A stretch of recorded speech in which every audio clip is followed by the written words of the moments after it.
sommes toujours sur We Do Biz en direct de la REF, la rencontre des entrepreneurs français. Et ça tombe bien puisque j'ai à mes côtés un entrepreneur, Julien Varlouzet. Julien, bonjour, merci d'être avec nous. Alors Julien, vous êtes le dirigeant fondateur de JWA Stratégie. Est-ce que vous pouvez nous expliquer en quelques mots quelle est votre activité ? Bien, bonjour tout d'abord. Notre activité est assez simple. On est un cabinet de conseil en stratégie et notre mission au quotidien, c'est d'accompagner les directions générales de PME, de TI, quels que soient les secteurs, dans ce qu'on appelle leur transformation internationale. Ça sous-entend effectivement, d'une part, une activité de conseil en stratégie assez classique, puisqu'on fait pour ces entreprises des études stratégiques, qui nous permettent d'aller jusqu'à imaginer quel pourrait être le meilleur scénario de développement à l'international, d'une part, et d'autre part, c'est de pouvoir accompagner ensuite l'exécution opérationnelle de leur plan d'action. Vous comptez à peu près combien de clients aujourd'hui ? Alors, volontairement, on souhaite ne pas accompagner plus que 6 à 8 clients en même temps pour rester finalement proche de nos clients, disponibles, agiles et avec beaucoup de proactivité. L'internationalisation, Julien, c'est une étape importante dans une entreprise. Est-ce que c'est une étape qui se pense dès le début, avant même la création, ou c'est quelque chose qui peut intervenir dans un second temps et pour autant être aussi bien réussi ? Oui. La notion aujourd'hui de frontière n'a plus de sens et effectivement, moi je suis profondément convaincu qu'une activité d'une entreprise qui se crée doit imaginer dès le démarrage pouvoir se développer partout où il y a un marché. Et donc ça n'est pas cantonné à la France, mais il faut pouvoir progressivement, en structurant l'entreprise, être capable demain de pouvoir adresser, gérer des marchés à l'étranger. Donc si on commence par avoir des clients à l'étranger, je dirais why not, à partir du moment où effectivement on vend, parce que c'est le principe même d'une entreprise, voilà, c'est d'avoir des clients.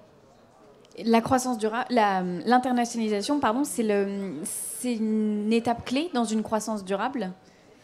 C'est la... Je ne sais pas si l'internationalisation est une étape clé dans la croissance durable. Ce qui est certain, c'est qu'aujourd'hui, l'international est le premier levier de développement d'une entreprise. Donc, à partir de là, non seulement il faut y aller, mais il faut y aller bien. Et la difficulté qu'on adresse aujourd'hui, c'est qu'on a un vivier de PME en France qui a conscience que l'international va leur permettre de grandir, mais n'ont pas encore compris que ça nécessite des investissements, ça nécessite de se préparer, d'avoir ce qu'on appelle, pour certains vulgairement, une stratégie, et puis derrière, de pouvoir l'adresser au mieux à horizon 3 ans, 5 ans. D'ailleurs, nous ne travaillons qu'à horizon 3-5 ans avec nos clients. Alors, on est ici à la REF qui brasse des thèmes tels que le climat, les inégalités, les conflits. On parle beaucoup du capitalisme solidaire. Qu'est-ce que ça vous inspire, tout ça, Julien ? Est-ce que vous pensez que les entrepreneurs ont un rôle à jouer justement dans cette lutte contre les inégalités ? Oui, comme tout le monde en fait. Et je pense qu'effectivement, l'entrepreneur est engagé. L'entrepreneur au quotidien fait vivre aussi des familles finalement. Quelle que soit la taille, à partir du moment où on a quelques salariés, voire quelques centaines, milliers, finalement on est aussi, on fait vivre du monde, c'est important. Et inversement, sans ses collaborateurs, l'entreprise n'existerait pas. Aujourd'hui, nous, on a décidé de jouer un rôle dans la réduction des inégalités en rejoignant notamment la Fondation EPIC. C'est-à-dire que chaque année, on donne 1% de notre chiffre d'affaires à la Fondation EPIC qui a vocation ensuite à distribuer en fait ces pledges, ces dons auprès d'associations un peu partout dans le monde pour justement concourir à la réduction des inégalités, notamment dans le domaine de l'enfance. Et pour moi, ça c'est depuis le début, j'ai toujours essayé d'avoir une action sociale et là on le fait de plus en plus et on est très content aujourd'hui de pouvoir justement être pledger auprès de la Fondation EPIC et de jouer ce rôle. D'autre part, au titre notamment de notre adhésion à Croissance Plus, peut-être que ça vous parle, Croissance Plus, la valeur clé, c'est le partage de la croissance aussi dans l'entreprise. C'est de pouvoir effectivement, progressivement, de pouvoir récompenser aussi les collaborateurs qui s'investissent pour le développement de l'entreprise.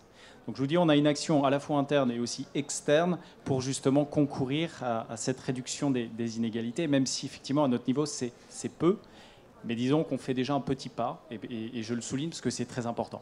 C'est des valeurs que vous retrouvez auprès de vos clients. Est-ce que vous les sélectionnez sur certains critères sociaux, environnementaux? Ouais. La mission, ou en tout cas si on doit parler de vision, en tant que dirigeant, moi la mission que j'ai fixée à l'équipe, c'est de pouvoir accompagner durablement nos clients et de les rendre chaque jour, d'un point de vue économique et sociétal, meilleurs.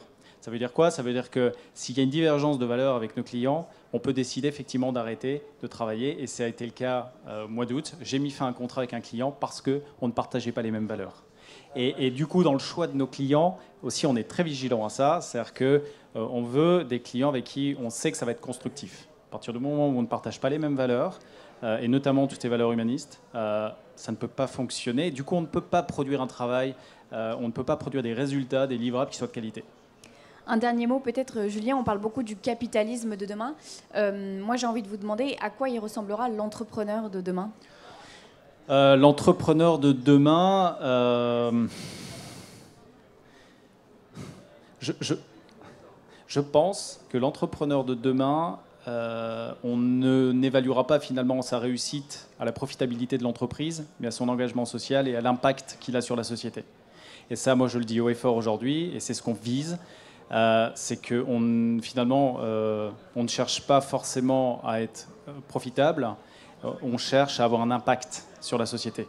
Un impact social, un impact sociétal, et ça rejoint notre engagement que je soulignais avec la Fondation EPIC.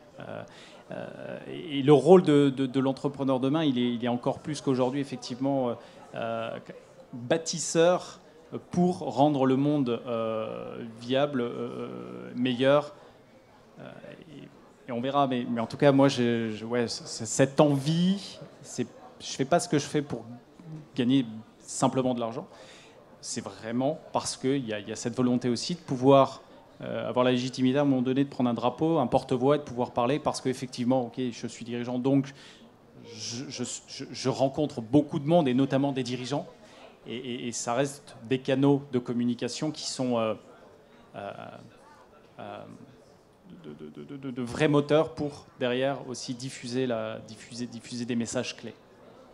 Merci beaucoup, Julien, d'avoir été avec nous sur ce plateau et d'avoir porté cette voix. Merci beaucoup.